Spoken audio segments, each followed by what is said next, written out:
कहते हैं भाग्य वही लिखता है जो हम कर्म से कमाते हैं, पर जब इंसान में घमंड आ जाता है तो किस्मत भी उसे झुकाना जानती है। यह कहानी है सेठ सुरेश की, जिसने प्रेम और सम्मान की कीमत भूल गई थी, और सुनीता की, जिसने धैर्य और बुद्धि से उसे सच्चाई का आईना दिखाया। कभी कभी जिंदगी हमें गिराकर ही उठना सिखाती है। यही है आज की कहानी। बहुत समय पहले की बात है। एक गांव में एक सेठ और सेठानी रहते थे। उनका एक बेटा था जिसका नाम था सुरेश। सुरेश बहुत ही घमंडी था। जब सुरेश जवान हुआ तो सेठ और सेठानी ने उसके सामने शादी का प्रस्ताव रखा कि सुरेश, अब तुम बड़े हो गए हो, सो तुम्हारी शादी कर दी जाए। तो सुरेश ने कहा, पिताजी, हम उसी लड़की से शादी करेंगे जो हमसे रोज 100 जूते खाएगी। मेरी यही इच्छा है कि मेरी जिस लड़की से भी शादी हो, मैं उसको रोज 100 जूते मारूं। सेठ और सेठानी अपने बेटे की इस अजीब सी शर्त को सुनकर घबरा गए कि अब इसकी शादी कैसे होगी। भला कौन ही इसको अपनी बेटी देगा रोज 100 जूते खाने के लिए। एक दिन उस गांव में एक और सेठ आए जो अपनी बेटी के लिए रिश्ता ढूंढ रहे थे। तो किसी ने उन्हें सुरेश के बारे में बता दिया कि सेठ के भी एक जवान लड़का है और वह भी अपने बेटे के लिए रिश्ता ढूंढ रहे हैं। तो सेठ सुरेश के माता पिता से मिलने के लिए आया और अपनी बेटी की शादी का प्रस्ताव रखा। तो सुरेश ने झट से कह दिया कि देखिए, मैं उसी लड़की से शादी करूंगा जिसको मैं रोज 100 जूते मार सकूं। मेरी पत्नी जो बनकर आएगी वो रोज 100 जूते मेरे हाथ से खाएगी। लड़की का बाप यह सब सुनकर हैरान रह गया। कौन अपने कलेजे के टुकड़े को इस बेवकूफ के पास पिटने के लिए भेजेगा। इतना सुनकर सेठ वहां से उठकर चला गया। अपने घर जाकर उसने सारी बात अपनी पत्नी को बताई। तो पत्नी ने कहा, तो आपने क्या निर्णय लिया? सेठ बोला, मैंने तो मना कर दिया। बताओ कौन अपनी बेटी को पीटने के लिए भेजेगा किसी के घर? तो सेठानी ने कहा, अच्छा किया आपने जो मना कर दिया रिश्ते के लिए। अब पास में ही खड़ी उनकी बेटी यह सब सुन रही थी, जिसका नाम था सुनीता। सुनीता पढ़ाई लिखाई में तो होशियार थी ही, दिमाग की भी बहुत तेज थी। वह बहुत ही समझदार लड़की थी। उसने अपने पिता से आकर कहा, पिताजी, मैं उसी लड़के से शादी करना चाहती हूँ। अब माता पिता तो यह सुनकर एकदम से हैरान हो गए और बोले, बेटी, तुम ऐसे सन्नकी से शादी क्यों करना चाहती हो जो तुम्हें रोज 100 जूते मारे? तो सुनीता ने कहा, पिताजी, इससे आपको कोई मतलब नहीं है। बस आप मेरा विवाह उस लड़के से करवा दीजिए। लड़की के पिता को तो बिल्कुल यकीन ही नहीं हो रहा था कि उनकी बेटी उस सनकी इंसान से शादी करना चाहती है जो रोज इसको 100 जूते मारेगा। पिता ने अपनी बेटी को फिर से समझाने की कोशिश की। अरे पगली, रोज 100 जूते खाकर तो तुम्हारे सर के बाल ही उड़ जाएंगे, खोपड़ी गंजी हो जाएगी। ये विचार अपने मन से त्याग दो। तुम्हारे लिए लड़कों की कोई कमी नहीं है। एक से बढ़कर एक रिश्ता तुम्हारे लिए आ जाएगा। पर लड़की ना मानी। लड़की बार बार यही कहती रही, पिताजी, आपको हमारी कसम है, हमारी शादी तो उसी लड़के से होगी। उसके माता पिता ने उसे बहुत समझाया पर वह न मानी। दोनों माता पिता फिर से एक बार लड़के के घर गए और लड़के को समझाते हुए कहा, बेटा, अगर तुम्हें कुछ दान दहेज चाहिए तो हमें बताओ, जो तुम कहोगे सो हम तुम्हें देंगे। पर तुमने यह क्या अजीब सी शर्त रखी है कि पत्नी को रोज 100 जूते मारोगे? लड़के ने कहा, देखिए, दहेज में एक फूटी कौड़ी भी नहीं चाहिए मुझे। बस शर्त वही रहेगी, अगर तुम्हें शादी करनी है तो करो, नहीं तो अपनी बेटी का रिश्ता कहीं और जाकर ढूंढो। अब पिता क्या करता, बेटी की तो यही इच्छा थी। सो उसने रिश्ता पक्का कर दिया। निश्चित समय पर बारात आई और सुनीता दुल्हन बनकर सुरेश के घर आ गई। खूब दान दहेज सेठ सेठानी ने अपनी बेटी को दिया। ससुराल में सुनीता का जोरदार स्वागत हुआ। उसकी सास ने उसकी नजर उतारी और गले से लगाकर अपनी बहू का गृह प्रवेश करवाया। थोड़ी देर बाद सुनीता की सास ने उसे खाना खिलाया और रात को उसको उसके कमरे में छोड़कर आ गई। पहली ही रात सुनीता अपने बिस्तर पर बैठी अपने पति का इंतजार कर रही थी कि तभी सुरेश आया और अपने पैर से जूता निकालकर बोला, अपना सर आगे करो, मुझे 100 जूते मारने हैं। अब सुनीता ने कहा, देखिए, 100 जूते तो आप मार लीजिए, मुझे कोई आपत्ति नहीं है। सब कुछ पता होने के बाद ही मैंने तुमसे शादी की है, सो मैं 100 जूतों से नहीं डरती। पर आप मुझे एक बात बताइए, मेरे माँ बाप ने मुझे जन्म दिया, पालन पोषण कर बड़ा किया और इतना दान दहेज देकर मेरी शादी की। आज तक उन्होंने तो मुझे कभी एक जूता भी नहीं लगाया। तुम किस अधिकार से मुझे 100 जूते लगाओगे? आपकी कमाई का मैंने अभी तक एक गिलास पानी भी नहीं पिया है। जो खाना दिया वह आपकी माँ की कमाई का था, आपके पिता की कमाई का था। आपकी कमाई का तो मैंने कुछ भी अभी तक इस्तेमाल नहीं किया है और ना ही कुछ खाया है। तो आप किस अधिकार से मुझ पर 100 जूते लगाओगे? पहले मुझे अपनी कमाई का कुछ खिलाओ तो सही, कुछ दो तो सही, तभी तो तुम हकदार होते हो 100 जूते लगाने के। लड़का बिल्कुल चुप हो गया। बात तो सही थी, अभी तक जो भी था वह सब माता पिता की ही तो कमाई था। उसने तो अभी तक कुछ भी नहीं किया था। सुरेश को तो जैसे यह बात सुनकर झटका सा लगा और वह उठकर अपने माता पिता के पास पहुंचा। उसने अपने माता पिता से सारी बात कह सुनाई तो उसके पिता ने भी उससे यही बात कही। बेटा, बात तो बहू बिल्कुल सही कह रही है। देखो, हालांकि हमारे पास इतना पैसा है कि हमारी 7 पुश्तें बैठकर खा लेंगी, तुम्हें जिंदगी भर किसी काम की जरूरत ना पड़े। पर बेटा, बात तो यही है ना कि तुम्हारी कमाई का कुछ नहीं है। सुरेश को यह बात चुभ गई। उसने अगले दिन ही व्यापार करने जाने की सोची। असल में उसके पिता एक व्यापारी थे जो पानी के जहाज पर सामान लादकर दूसरे देशों में खरीद और बिक्री करते थे। तो सुरेश ने भी यही व्यापार करने की सोची। उसने अपने पिता से कहा, पिताजी, आप मुझे बस एक पानी का जहाज दो और व्यापार करने के लिए कीमती वस्तुएं दो, थोड़ा सा धन दो। आप देखना, मैं बहुत जल्द बहुत सारा धन कमा कर लौटूंगा। इतना कहकर सुरेश ने अपने पिता से व्यापार की सारी जानकारियां ली और व्यापार करने के लिए चल दिया। जाते समय उसने अपनी घरवाली यानी सुनीता से कहा, तुम देखना, मैं बहुत जल्दी बहुत सारा धन कमा कर लौटूंगा। फिर उस धन से तुम्हें खिलाऊंगा पिलाऊंगा और फिर पूरे अधिकार से जितना भी समय मुझे रास्ते में लगेगा, एक दिन के हिसाब से मैं तुम्हें जूते लगाऊंगा। यह बात सुनते ही सुनीता ने कहा, ठीक है, मेरे सरताज, जब आप लौट कर आओगे ना तो मेरा सर आपके सामने झुका हुआ पाओगे। जितना मर्जी हो, जूते लगा लेना। सुरेश सबसे विदा लेकर अपने जहाज में बैठकर व्यापार के लिए निकल गया। उसके चेहरे पर उसकी घमंड भरी मुस्कान साफ झलक रही थी। उसके माता पिता को भी बड़ा संतोष हो रहा था कि ना जाने इस सफर के बाद हमारा बिगड़े बेटा थोड़ा सा सुधर जाए। इधर सुरेश अपने पानी के जहाज में चला जा रहा था। 3-4 दिन का सफर उसने तय कर लिया था। सो एक बंदरगाह पर उसने रुकने की सोची। फिर क्या था, उसने लंगर डाल दिया। जहाज एक तरफ लगाकर जहाज से उतरा और उस नगरी का जायजा लेने के लिए थोड़ी दूर चला। उसने देखा कि सामने से एक आदमी हाथ में लाठी ली, लाठी के सहारे से चला आ रहा है। जब वह आदमी पास आया तो सुरेश ने देखा कि उसकी एक आंख पर हरी पट्टी लगी हुई है, जिससे यह मालूम होता था कि इस आदमी की एक ही आंख है। उस एक आंख वाले आदमी ने सुरेश के पास आते ही कहा, अच्छा, इस बार तुम आए हो, तुम्हारे पिताजी नहीं आए। तुम्हारे पिताजी तो बहुत तेज हैं। सुरेश बड़ा परेशान हुआ कि उस आदमी से वह कभी मिला नहीं और वह उसे जानता है। सुरेश ने उस एक आंख वाले आदमी से कहा, मुझे तुम्हारे बारे में कुछ नहीं पता, मुझे जरा खुलकर बताओ। तो वो एक आंख वाला आदमी बोला, जब पिछली बार तुम्हारे पिताजी यहाँ आए थे ना, तो मुझे कुछ रुपयों की जरूरत थी। सो मैंने अपनी एक आंख उनके पास गिरवी रख दी और उनसे रुपए ले लिए। मैंने उनसे 500 रुपया लिए थे। अब मैंने 500 रुपया इकट्ठे कर लिए हैं। मुझे फर्क नहीं पड़ता कि बाप हो या बेटा, मुझे तो मेरी आंख चाहिए। लो अपने 500 रुपया और मेरी आंख मुझे वापस कर दो। यह सुनकर सुरेश बड़ा परेशान हो गया, क्योंकि उसके पास तो कोई आंख नहीं थी और ना ही उसके पिता ने किसी आंख के बारे में उसे बताया था। सो उसने उस एक आंख वाले आदमी से कहा, भाई, इस समय तो मेरे पास कोई आंख नहीं है, नहीं मुझे मेरे पिता ने तुम्हारी आंख के बारे में नहीं बताया। जब मैं अगली बार आऊंगा तो तुम्हारी आंख लेता आऊंगा। अभी तुम कुछ पैसे लेकर मामला रफा-दफा कर दो।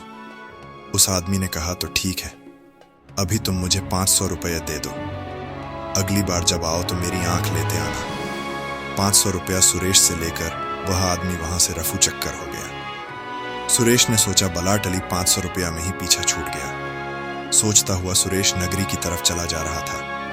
नगर द्वार में जैसे ही उसने प्रवेश किया, सामने से बैसाखियों के सहारे चलता एक पैर वाला आदमी उसे अपनी तरफ आता हुआ दिखाई दिया। उस आदमी ने भी पास पहुंचकर सुरेश से यही कहा, अच्छा, इस बार तुम्हारे पिताजी नहीं आए। तुम्हारे पिताजी तो बेटा बड़े तेज निकले। मेरी एक टांग गिरवी रखी हुई है उन्होंने और इस बार तुम्हें भेज दिया, खुद नहीं आए। पर क्या फर्क पड़ता है, बाप हो या बेटा, मुझे तो मेरी टांग चाहिए। सुरेश फिर से अचरज से भर गया और बोला, मुझे साफ साफ बताओ क्या बात है। मुझे तुम्हारी टांग के बारे में कुछ नहीं पता। नहीं, मुझे मेरे पिताजी ने बताया है। तो उस लंगड़े आदमी ने उससे कहा, बेटा, जब पिछली बार तुम्हारे पिताजी यहां आए थे ना, तो मुझे उस समय कुछ रुपयों की जरूरत थी। सो मैंने 500 रुपया में अपनी टांग तुम्हारे पिताजी के पास गिरवी रख दी थी। अब मेरे पास और 500 हैं। तुम अपने 500 रुपया ले लो और मुझे मेरी टांग लौटा दो। सुरेश फिर से बड़ा परेशान हुआ। भला ऐसे भी कोई टांग गिरवी रख सकता है? पर उसने कभी बाहर की दुनिया देखी ही नहीं थी, सो उसे ऐसा ही लग रहा था कि शायद सब कुछ मुमकिन है। उसने उस आदमी से भी यही कहा, देखिए, अभी तो मेरे पास कोई टांग नहीं है। जब मैं अगली बार आऊंगा तो तुम्हारी टांग लेकर आऊंगा। अभी तुम कुछ रुपए लेकर मामला रफा तफा कर दो। उस एक टांग वाले आदमी ने सुरेश से 500 लिए और कहा, ठीक है, अभी तुम मुझे 500 दे दो। अगली बार मेरी टांग जरूर लेकर आना। इतना कहकर वह आदमी वहां से चला गया। सुरेश अब बाजार के बीचों बीच पहुंच चुका था। वह बाजार में घूम घूम कर बाजार का जायजा ले रहा था कि वह यहां से क्या खरीद सकता है और क्या बेच सकता है। तभी सुरेश की नजर बीच बाजार में एक घर के सामने खड़ी औरत पर पड़ी, जो काफी समय से उसे ही देख रही थी। सुरेश उसे देखकर जैसे बौखला सा गया। औरत इतनी सुंदर थी कि उसकी आंखों में जो देखे वह आंखों में ही डूब जाए। सुरेश उसकी तरफ देखता रहा तो उस औरत ने हाथ के इशारे से उसे अपने पास बुलाया। सुरेश उसके पास खींचा चला गया। जब वह उस औरत के पास पहुंचा तो उसने सुरेश से पूछा, लगता है तुम यहां नए हो? सुरेश ने हाँ में सर हिलाया। तो उस औरत ने कहा, तो फिर तो तुम हमारे अतिथि हुए, और हमारे यहाँ पर यह परंपरा है कि जब भी कोई अतिथि आता है तो हम उसे सोने के गिलास में दूध पिलाकर उसका स्वागत करते हैं। उसने सुरेश से बैठने का इशारा किया और घर के अंदर चली गई। थोड़ी देर बाद वो सुंदरी अंदर से वापस आई तो उसके हाथ में एक सोने की गिलास थी जो दूध से भरा हुआ था। उसने वह सुरेश को पीने के लिए दिया। सुरेश ने भी वहां का रिवाज समझकर पूरा दूध एक ही घूंट में पी लिया, क्योंकि उसे भूख भी लगने लगी थी। सुरेश ने जैसे ही दूध पीकर गिलास नीचे रखा, तभी वहां पर एक बिल्ली आई। उसने उस गिलास को अपने मुंह में दबाया और सुरेश के जहाज की तरफ दौड़ पड़ी। जहाज में घुसकर उस बिल्ली ने सोने की गिलास को जहाज में छिपा दिया और वापस घर लौट आई। सुरेश इन सब बातों से अनजान था। अब वह जैसे ही चलने के लिए उठा तो उस सुंदर स्त्री ने उससे कहा, जा रहे हो अतिथि, जाते जाते मेरा सोने का गिलास तो देते जाओ। सुरेश ने अब वहां देखा जहां उसने गिलास रखा था, पर अचरज की बात यह थी कि वहां तो गिलास था ही नहीं। असल में वह सुंदर स्त्री एक ठगनी थी जो अपनी बिल्ली के जरिए लोगों को ठगती थी। सुरेश तो अपनी बात पर अड़ा रहा कि मैंने गिलास यहीं पर रखा था, और वह स्त्री इस बात पर अड़ी रही कि तुमने मेरे गिलास को चुरा लिया है और अपने जहाज पर रखवा दिया है, अपने किसी पालतू जानवर से या अपने किसी साथी से। अब उन दोनों की कहासुनी इतनी बढ़ गई कि वहां पर भीड़ इकट्ठी हो गई। उस स्त्री ने भीड़ इकट्ठी होते ही सुरेश से कहा, ठीक है, तुम मुझे 50 सोने के सिक्के दे दो तो मैं किसी से कुछ ना कहूंगी और तुम्हें जाने दूंगी। सुरेश तो जैसे अपनी बात पर अड़ा हुआ था कि मैं तुम्हें किस बात के सोने के सिक्के दूं जब मैंने कोई चोरी ही नहीं की। तभी वहां से कोतवाल गुजरा तो कोतवाल ने सारी बात सुनकर सुरेश को गिरफ्तार कर लिया और राजा के दरबार में पेश किया। राजा ने भी सुरेश की एक न सुनी और सुरेश का जहाज भी जब्त कर लिया और उसे 6 महीने की सजा सुना दी। 6 महीने कारावास में रहने के बाद सुरेश जब छूटकर बाहर आया तो अब उसके पास कुछ भी नहीं था। खाली हाथ, गरीब असहाय की तरह सड़कों पर भटक रहा था कि तभी उसकी मुलाकात एक व्यक्ति से हुई। उस व्यक्ति ने पूछा कि तुम कौन हो और यहाँ क्यों भटक रहे हो? तो सुरेश ने अपनी पूरी कहानी उस व्यक्ति को बता दी। उस व्यक्ति को बड़ी दया आई। उसने सुरेश को सांत्वना देते हुए कहा, भाई, यह ठग नगरी है और इसमें जो एक बार फंस जाता है ना, बाहर निकलना मुश्किल हो जाता है। खैर, तुम्हारे पास रहने के लिए कोई ठिकाना नहीं है। तुम चाहो तो मेरे साथ रह सकते हो। मैं गाना गाकर अपना पेट भरता हूँ। अगर तुम्हें नाचना आता है तो तुम औरत का भेष भरकर मेरे साथ नाचना और मैं गाऊंगा। इस तरह से हम 2 वक्त की रोटी जुटा पाएंगे, नहीं तो रहना बड़ा कठिन हो जाएगा। अब सुरेश के सामने कोई रास्ता नहीं था, न हाथ में कोई दमड़ी थी न ढेला था। सो उसने उस व्यक्ति की बात मान ली और औरत का भेष भर के नाचना गाना शुरू कर दिया। 8 माह ऐसे ही गुजर गए। इधर सुनीता अपने पति का इंतजार कर रही थी। 8 माह गुजर जाने के बाद भी जब उसका पति वापस नहीं आया तो उसने अपने सास और ससुर से कहा, पिताजी, मेरे पति अभी तक वापस नहीं आए हैं, सो मैं उन्हें ढूंढने जाना चाहती हूँ। उन्होंने कहा, बहू, तुम इतने बड़े संसार में उसे कहाँ ढूंढोगी, मैं ही उसे ढूंढ कर लाता हूँ। तो बहू बोली, नहीं पिताजी, तुम्हारी उम्र हो चली है, सो तुम घर पर ही रुको। मेरे पति मेरी वजह से घर से निकले हैं, ना तो मैं ही उन्हें लेकर आऊंगी। बस तुम मुझे 5 पानी के जहाज और कुछ धन दे दो जिससे मैं अपने पति को वापस ला सकूं। ससुर ने 5 पानी के जहाज और बहुत सारा धन, हीरे जवाहरात अपनी बहू को दिए और अपना आशीर्वाद देकर अपनी बहू को बेटे को ढूंढ कर लाने की अनुमति दे दी। सुनीता ने मर्दाना भेष भरकर अपने पति को ढूंढने की पूरी तैयारी कर ली और अपने सास ससुर से आशीर्वाद लेकर जहाज में बैठकर चल दी। जाते समय उसके सास ससुर ने उससे कहा, बेटी, अकेली न जाओ, हमारे पास हमारे विश्वास पात्र 5 आदमी हैं, इन्हें अपने साथ लेकर जाओ, और एक कुत्ता जो तुम्हारे एक इशारे पर अपनी जान देने के लिए भी तैयार हो जाएगा, उस पालतू कुत्ते को भी अपने साथ लेकर जाओ। बहू ने अपने ससुर की बात मानकर वो 5 आदमी और कुत्ता अपने साथ ले लिया। मर्दाने भैंस में सुनीता ने यात्रा शुरू कर दी।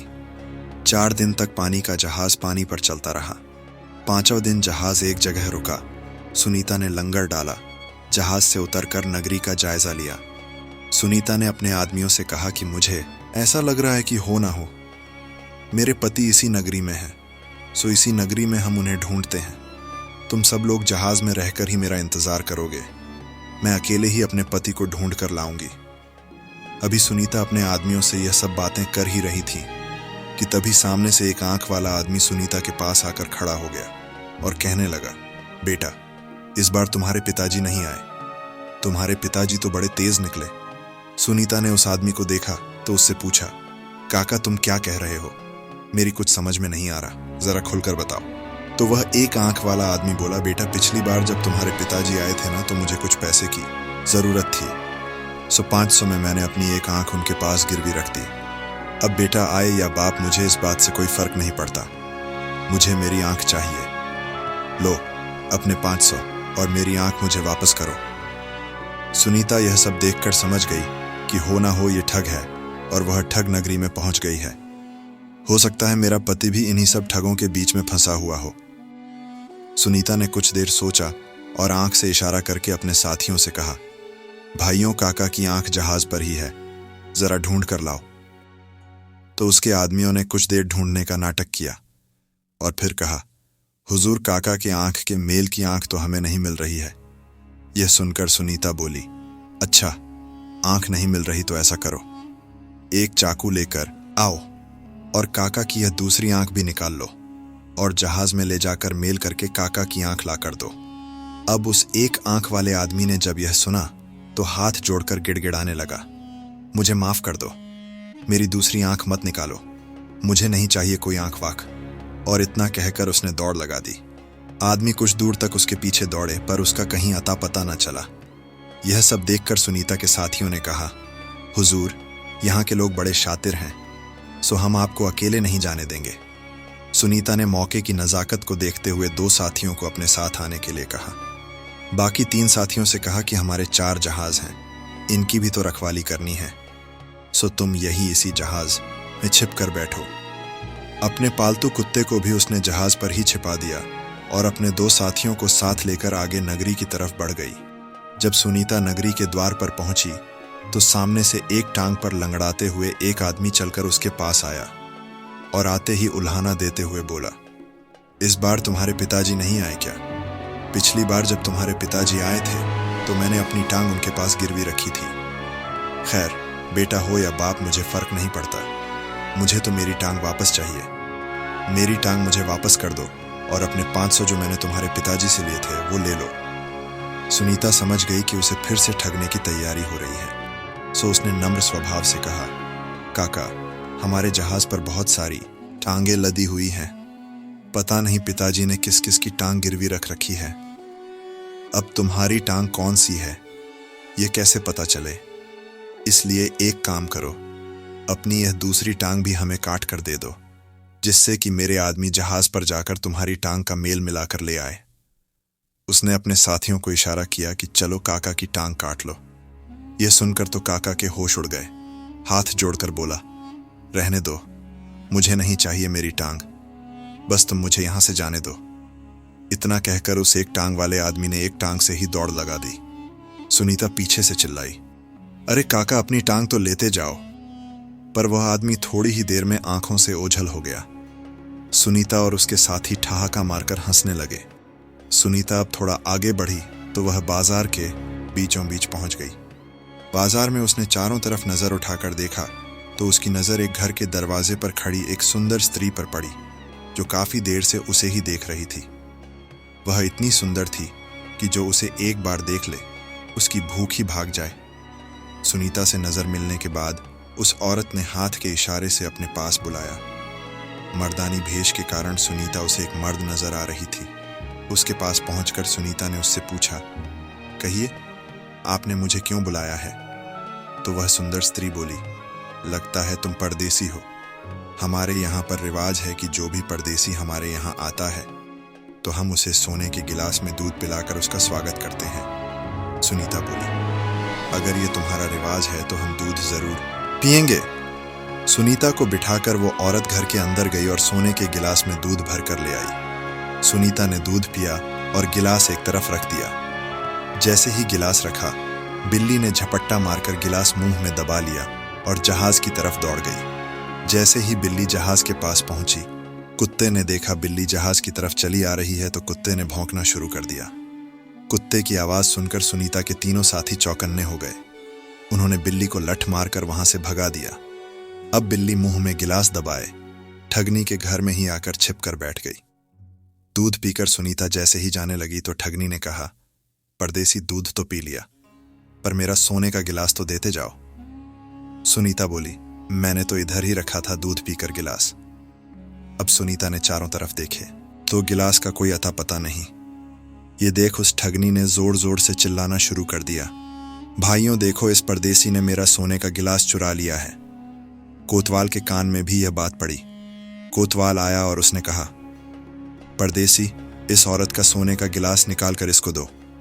सुनीता ने कहा, मैंने दूध पीकर गिलास नीचे ही रखा है, मेरे पास कोई गिलास नहीं है। इस पर वो ठगनी बोली, हुजूर, इसके जहाज की तलाशी ली जाए। अगर इसके जहाज में मेरा सोने का गिलास मिल गया तो मैं इससे 500 सोने की मोहरें लूंगी। कोतवाल जहाज पर पहुंचा और जहाज की तलाशी ली तो वहां तो कोई गिलास ना मिला। अब सुनीता ने गरज कर कोतवाल से कहा, तुमने मेरे जहाज की तो तलाशी ले ली, अब इसके घर की तलाशी लो। हो सकता है इसने गिलास घर में छिपा दिया हो और मुझ पर इल्जाम लगा रही हो। कोतवाल ने अब उस औरत के घर की तलाशी लेनी शुरू कर दी तो देखा कि पलंग के नीचे बिल्ली मुंह में दबाए बैठी है उस सोने के गिलास को। कोतवाल को उस स्त्री पर बड़ा गुस्सा आया और उसे गिरफ्तार करके जेल में डाल दिया। सुनीता उस ठगनी से छुटकारा पाकर फिर से बाजार में आ गई और चारों तरफ अपने पति को ढूंढने लगी। तभी उसकी नजर नगर के चौराहे पर पड़ी, जहां पर एक आदमी गाने गा रहा था और एक स्त्री नाच रही थी। सुनीता को वह स्त्री जानी पहचानी लग रही थी। उसने अपने साथियों को आदेश दिया कि इन दोनों को बुलाकर लेकर आओ। उसके साथी उन दोनों को बुलाकर लेकर आए। सुनीता ने उस आदमी से बात की कि यह स्त्री तुम्हें कहां से मिली? तो उसने कहा, यह स्त्री नहीं है, यह एक पुरुष ही है और वक्त का मारा हुआ है। हम दोनों अपना पेट भरने के लिए इस तरह का वेश भर के नाच गाना करते हैं। अब सुनीता ने अपने पति को पहचान लिया। देखो, ईश्वर की कैसी विडंबना है। दोनों पति पत्नी एक दूसरे के सामने खड़े हैं, पर पत्नी पुरुष वेश में और पति स्त्री वेश में है। सुनीता ने तो अपने पति को पहचान लिया, पर सुरेश से सुनीता न पहचानी गई। अब सुनीता ने सुरेश से कहा, अगर तुम मेरे साथ चलो तो मैं तुम्हें इससे भी अच्छा काम दे सकती हूं। सुरेश तैयार हो गया। सुनीता सुरेश को अपने जहाज पर ले आई। अपने साथियों के साथ मिलकर सुनीता ने सुरेश को नहलाया धुलाया और उसके स्त्रियों वाले कपड़े उतारकर एक बक्से में रख दिए और चमचमाते हुए पुरुषों वाले कपड़े उसे पहना दिए। अब सुरेश अपने पुराने अवतार में आ गया था। सुरेश बड़ा खुश हो रहा था कि चलो अब जाकर जान छूटी है इस नरक भरी जिंदगी से। सुनीता ने सुरेश से कहा, देखो नौजवान, मुझे व्यापार के लिए 10 दिन के लिए बाहर जाना है, सो मैं एक जहाज लेकर बाहर जाऊंगी और तुम मेरे बाकी के 3 जहाज की रखवाली करोगे। 10 दिन बाद लौटकर मैं तुम्हें 500 सोने की मोहरें दूंगी, और अगर मैं 10 दिन बाद लौटकर ना आ पाया तो मेरे 3 जहाज तुम्हें जहाज पर खाने पीने की रहने की कोई तकलीफ ना होगी। सुरेश को यह फायदे का सौदा लग रहा था कि अगर यह वापस आता है तो 500 सोने के सिक्के मिलेंगे, और वापस नहीं आया तो 3 माल से भरे जहाज मिलेंगे। सुरेश ने झट से हाँ कर दी। अब सुनीता अपने 3 जहाज की जिम्मेदारी सुरेश को देकर अपने साथियों के साथ वापस लौट गई और अपने सास ससुर को अपने पति के मिलने की सूचना दी। यह सूचना मिलते ही सारे परिवार में खुशियां छा गईं। इधर सुरेश जहाज में मस्त होकर अपनी जिंदगी बिता रहा था। इस तरह से 12 दिन बीत गए और सुनीता जब वापस ना आ पाई तो सुरेश ने सोचा कि अब सौदागर वापस नहीं आएगा। अब यह 3 माल से भरे जहाज मेरे। यह सोचकर उसने लंगर निकाला और जहाज को हाँकर अपने घर की तरफ लेकर चल दिया। 4 दिन का सफर तय करके अपने घर जा पहुंचा। उसके माता पिता को जब यह सूचना मिली कि उनका बेटा वापस आ गया है तो गाजे बाजे लेकर बंदरगाह पर उसके स्वागत के लिए पहुंचे। सुरेश का बड़ा जोरदार स्वागत हुआ। अब घर पहुंच गया। घर पहुंचते ही उसने हिसाब लगाना शुरू कर दिया। मैं इतने दिन घर से दूर रहा, इतने दिन के हिसाब कितने जूते बनते हैं। हिसाब लगाकर जूता लेकर पत्नी के पास पहुंचा। अब भी उसकी अकड़ कम नहीं हुई थी। उसने बड़े घमंड से सीना चौड़ाकर पत्नी से कहा, तुमने मेरे पिता ने इतना 9 साल में ना कमाया होगा जितना मैं 8 महीने में कमा कर लाया हूं। यह सुनकर पत्नी की हंसी छूट गई। उसे हंसता हुआ देखकर सुरेश को जैसे आग लग गई। बोला, तुम क्यों हंस रही हो?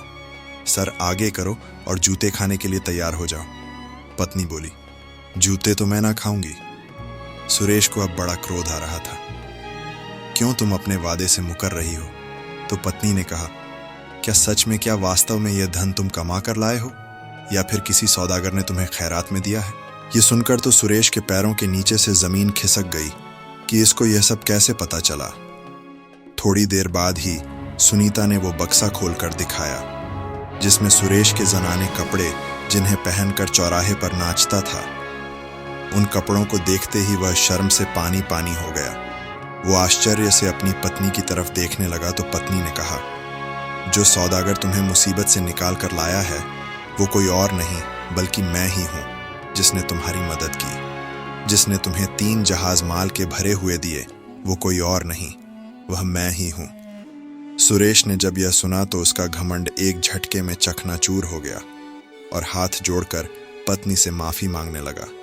कहने लगा, इस बात को यही दबा दो भाग्यवान, किसी और को मत बताना कि मैं इस तरह की किसी मुसीबत में फंसा था। पत्नी ने हंसते हुए कहा, तो 100 जूते नहीं मारेंगे जनाब। सुरेश की अब सारी अकड़ निकल चुकी थी। हाथ जोड़कर बोला, ना चाहो तो तुम मुझे रोज 100 जूते मार लिया करना, पर इस राज को राज ही रहने दो, किसी के सामने मेरी पोल मत खोलना। अब पति और पत्नी बड़े प्यार से एक दूसरे के साथ रहने लगे।